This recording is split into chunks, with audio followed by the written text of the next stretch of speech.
Stiprybė, energija, potencialas. Visą tai turim kiekvienas iš mūsų. Bet kaip dažnai tu apie tai pamiršti? Gal netgi dabar.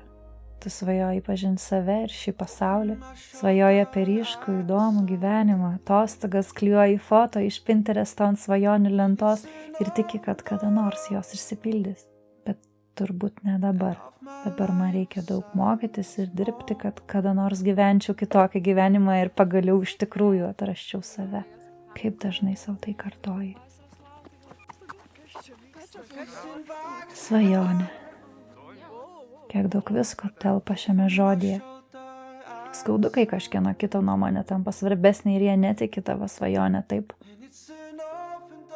Kur aš dabar einu?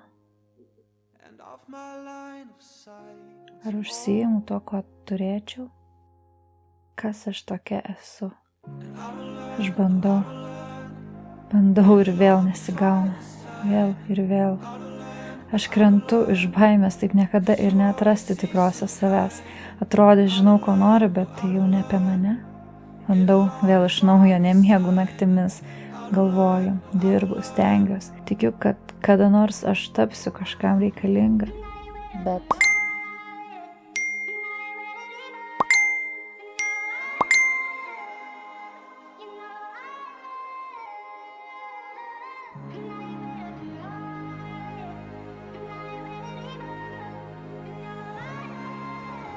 Tau irgi dabar atrodo, kad atsikelti jau tarsi nėra jėgų, pabaiga?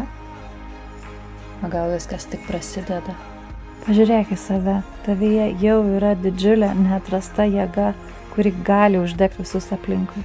Juk galbūt tau tiesiog reikia naujų sąlygų, žinių ir įrankių, nebejingų žmonių, kelionės, kuri atvers tikrąją tave ir tavo unikalų savirealizacijos kelią. Gal skrendam į šią kelionę dabar? Ir praeisim šią transformaciją kartu. Aš tavęs laukiu mūsų reise, kur mes drauge atkapstysim tavo unikalų ir stipriausią savirealizacijos kelią, atskleisim tavyje slypinti patį didžiausią potencialą ir užtikrintai žinosim, kas esame ir kur tiksliai ir kodėl einame. Registracija į reisą skelbia atidaryta. Iki susitikimo skrydyje.